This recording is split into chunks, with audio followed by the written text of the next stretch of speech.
Hello and welcome to Dragon Tavern here on the D20 Multiverse, reviewing the D&D cartoon from the 80s, the wonderfully cheesy and beautifully wholesome piece of animation with myself, Oliver, Dungeon Master, and Dave. Just getting weirder and weirder with that every Well, time. I mean, you have a thing. Why can't I have a thing? You can have a thing. My thing is I can't say my name right. Yeah. That's my thing. Okay. Anyway, we're doing episode 7, Beauty Six. and the Bogbeast. 6. Spoiler alert, we're doing another one. We're doing 7 as well, but we're doing 6 right now. You guys have like multitudes of you have said do more of these, and quite frankly, I love doing these. So yeah, let's do it. And I find it torture. I think this show should be renamed. Yeah. Eric has a disability of intellect. Yes. And everyone makes fun of him because of it. And just like doesn't really care. I think it should be called Eric the Rational brackets and all the people who do not accept their reality. It feels like in this show, Eric is the one that just doesn't understand anything and everyone just rips into it for it. Yeah. It's like his fault. None of this makes sense, and everyone's like, yeah, shut up, Eric, you're just a meanie. Meanwhile, Dungeon Master continues to just be 100% vague and essentially screws them over so bad just by not giving them information that they clearly need. Yeah. But we'll get to that. It opens up and kind of like the party kind of seeing this thing walk, like this invisible thing walking through lava. Yeah. And it turns out, of course, it's the Dungeon Master. He just doesn't... And he shows up and goes, hey guys, great news, I can get you home. And the party's like, well, great, because you essentially did kidnap us, so it would be nice to see, you know, my friends and family, let's do that. And so how do we get home? The Dungeon Master's like, oh, I'm not going to tell you. That would be too easy. No, I'm going to tell you to go, down this pathway, which ends up being 2 pathways, which conveniently the Dungeon Master didn't tell anyone about. I'd also just like to give you some very vague instructions, but get to the river that rolls backwards and you'll get home, because it doesn't take you anywhere. But it's only activated for 60 seconds. But the Dungeon Master specifically says go down this path. He knows it splits into 2 parts. You go down this path and take a right. Was it a right? It was a right. Yeah, but instead it forces the party to split up. Yeah. Amazingly, I mean, this guy, DM, should not be... you know, a guardian around for children. anyone, or around children at all, I feel. Just like every TM. Basically, I've got written, just fucking explain. Whoa, language, it's an 80s kids cartoon, sorry, Oliver. Just darn explain. It's too late, you've already said it. It doesn't reverse what you said. Well, you could bleep it out. I've done it before, it's not that hard. A little black box and a beep. I know, but now I have to do it. God damn it, thanks. I was going to leave it in for... this is why you do them. Yeah. So they're wandering around through the paths that they've just kind of tried to figure out, because Dungeon Master Society is not going to be helpful. Yeah. And they find a giant titan. Oh no, they're split. So we should mention that they're always a good idea. Split party. So Hank, Sheila, and Bobby and Uni go one way, and Presto, Diane, and Eric, they go the other way. So we're kind of branching off there. And this episode and the next ones and the previous ones, I just find wild magic as being the most useless class ever. Because... I think magic in this world is just like, it's there's no rules to it. 90% of the time he's like, don't worry guys, I got this. And it's like a road cone or something. I'm just like... So basically, we'll do this party one, which is Hank, Sheila, and Bobby. Yeah. And Uni. So they go down a path and it's like a weird jungle all of a sudden, and then there's a giant statue that comes to life and attacks them. Yeah. Why? Who knows? It doesn't have to have a reason. No. It just decides, oh, there's some things, I'm just going to kill it. Yeah, and Hank fires one shot, and all of a sudden, it's invincible! We can't do anything! And then the next second, they trip it up and destroy it. Like that. Invincible. Giant stone titan, 5 kids. The great thing is, at one point he picks up Bobby, the barbarian, who's the kid with the club, and the ranger goes, don't worry, I'll save you, and shoots his arrow, and then Bobby... And he rides on it! on the arrow, and goes, sweet, now I'm to safety. I'm like, that does not work! It's like any enemy could do that to any arrow they shoot, but somehow Bobby and Yudi are just like... As a dungeon master, if someone said to me, I'm going to shoot my arrow so he can jump on it and ride it to safety...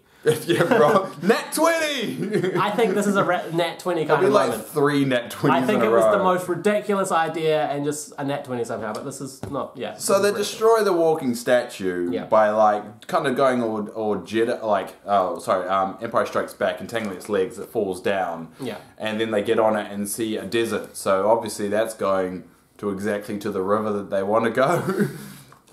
But we'll go to the other side of it. The other guys. Yes. They actually find a river straight away. Yeah. They also find some plants, and now Dungeon Master before this had given a vague a clue, like the life of the blah is not very. When he could have said something about beauty, like leaving the beauty alone, or something like that. Yeah. But quite frankly, I think this is an important part of the episode because Eric does not listen to this vague advice. Because why would he? Because he doesn't know what it means. Because the DM's just throwing out Eric, things. he has a disability, and they take advantage of it. So he goes and picks up a plant, which is fine. But then the plant turns him into this Bogbeast creature thing. Yeah. And it screws up the whole party, basically. It screws up the whole plan. It turns into a big Bogbeast thing. And they're like, but remember what Dungeon Master said about leave the thing. It's like, yeah, well, if I wanted you to live and not mess this up. And one of the rules they have is the Dungeon Master turns up again conveniently right after he turns into a Bogmaster and says and the cure is you have to find what you hate the most. Yeah. And he's like, well, I'm this creature now, this is what I hate the most. I have to find more of me. Yeah. And basically later in the episode, this comes back and screws up literally everything. Which is amazing because the Dungeon Master could have circumvented that whole thing. Dungeon Master knew this was entirely going to happen. Just by being straight with them. So essentially what we've got is a small, weird, baldish man who has abducted 5 kids, is torturing them and making them do weird things for his own amusement when at any moment he could have fixed this whole situation. I just realised I'm bald. You just realised that. It's just my future. I think I'm looking into my future self. I'm going to be a creepy dungeon master. You need to shrink 5 feet and wear a weird robe. But okay, I can get there. This episode, the whole episode could be just, I found a way for you to get home. Sweet. The end. So the dungeon master kind of sets the second group on this trip to find more bog beasts. As you do. And we switch back to the other party, and they were going for the desert. For some reason, they thought, well, you know what's a better idea than turning around and just going down the other path? Yeah. Going for a desert with no end. That's probably where the river is. Yes, the one that will save us all our problems. The river that goes in reverse. Yeah. I'm looking for some water.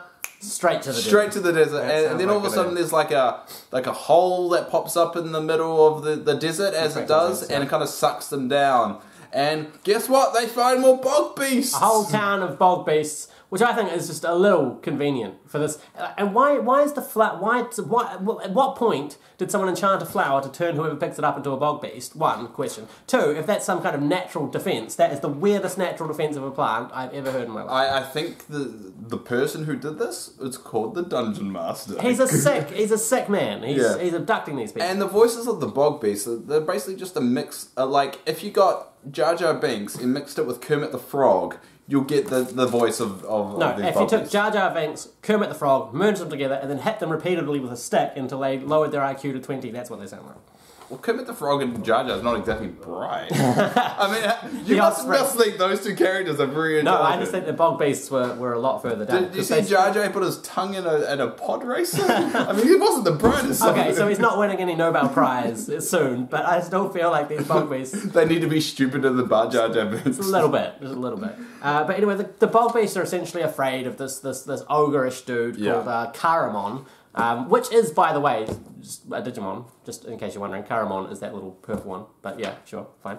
That's a weird trivia to pull out. I'm impressed. It was good. So yeah, they're scared of this ogre, which is a very, and then they state a prophecy of someone that's going to come along and kind of save them. Yeah. And we find out later it's Eric. Yeah. So we know the Dungeon Master would have known all this. I'd also like to point out that the sorcerer, wild magic sorcerer, tries to help Eric not be a bog beast anymore.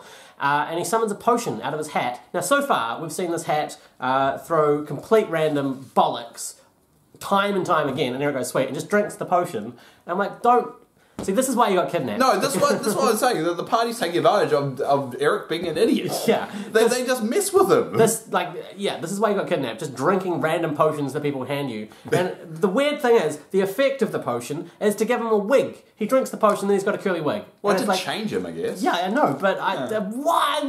Doesn't make any sense. The party just makes fun of Eric. I feel bad for Eric, but he's kind of a jerk at the same time. It's like me. I can sympathize with Eric in this episode because he's literally the only one that's why is this happening? Yeah, why does anyone else around here recognize that we've been abducted, are in a strange world, and this guy is messing with us, and we have a chance to get home, but he's screwing us over with this vague, weird sentences that make no sense.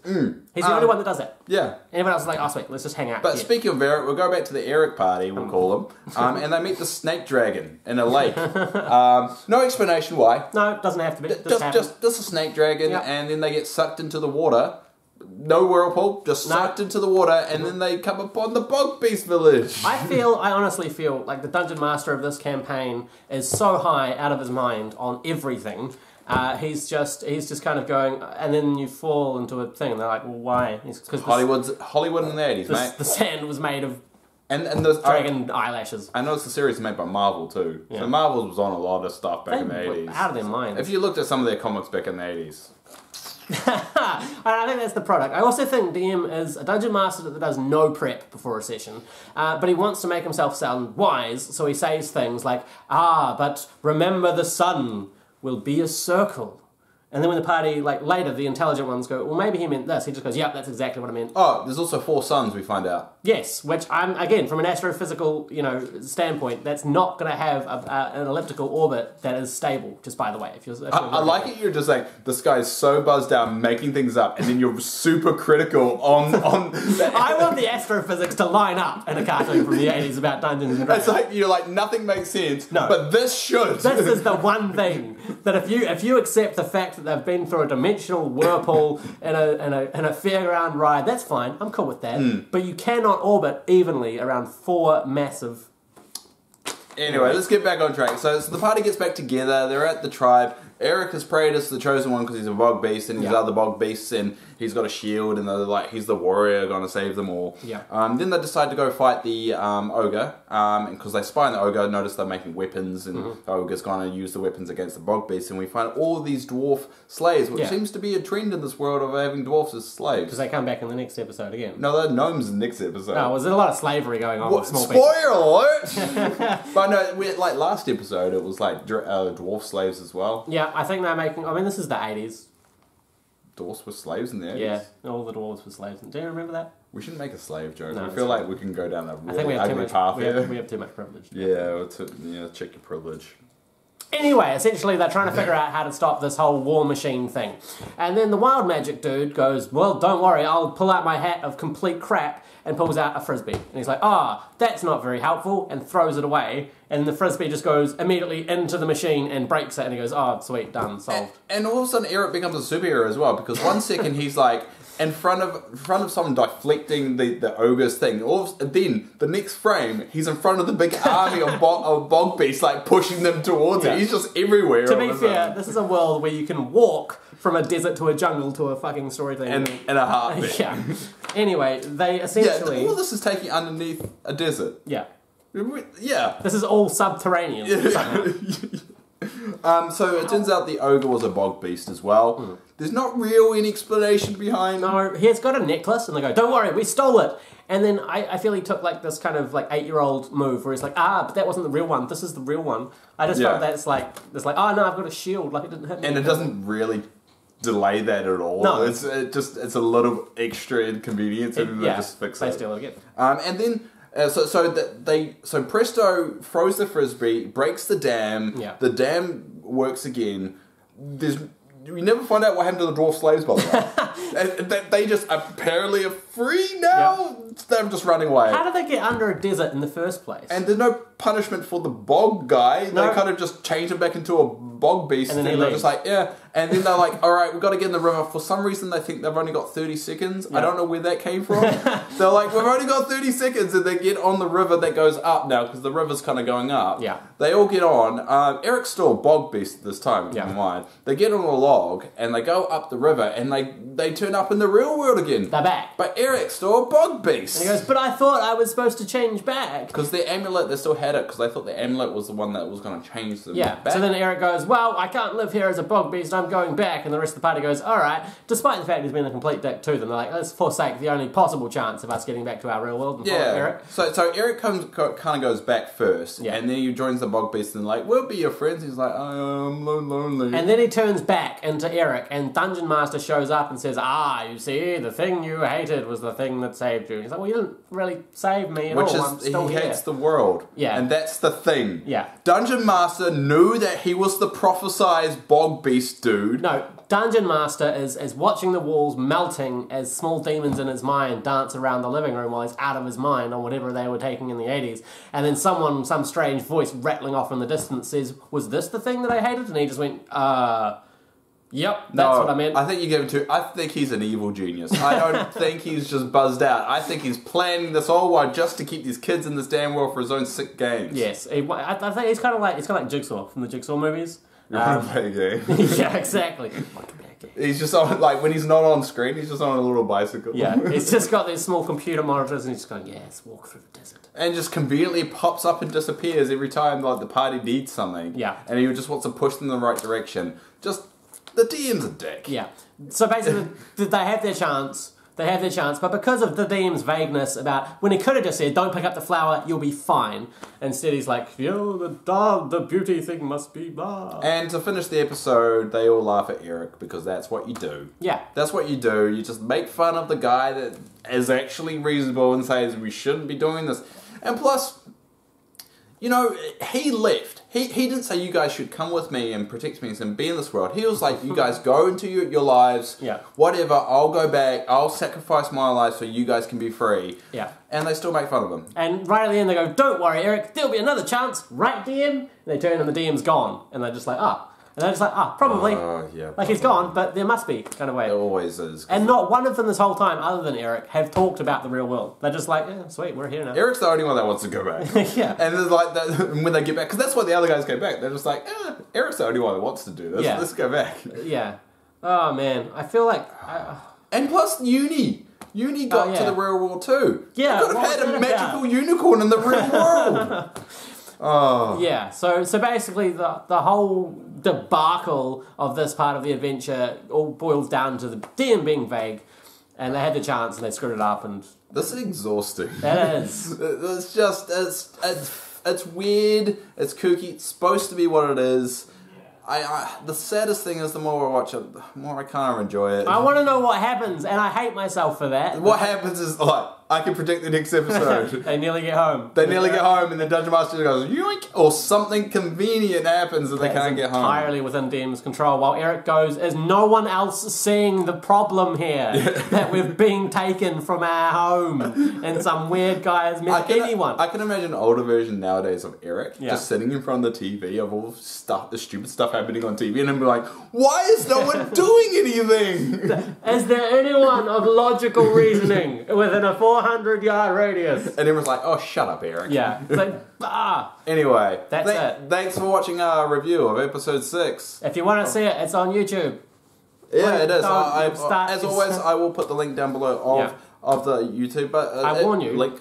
Yeah. What? Sorry, no, I was just going to say, I warn you, you'll watch 2 episodes cynically, from a distance and mock it, and then by the 3rd and 4th you'll actually be into the story. It's the way you enjoy it. But if you do like what we're doing here, if you like anything we've talked about, leave a comment below, subscribe to all that fun stuff, because that helps us out. It makes us actually not feel like losers. Yeah, doesn't make us feel like we wasted 21 minutes of our lives watching this thing and writing extensive notes and then filming in the Ollie doesn't realise this, but we've filmed over 200 videos now. Yeah, that's reality kicking in right there. That's quite a few. Until next time, guys. See ya.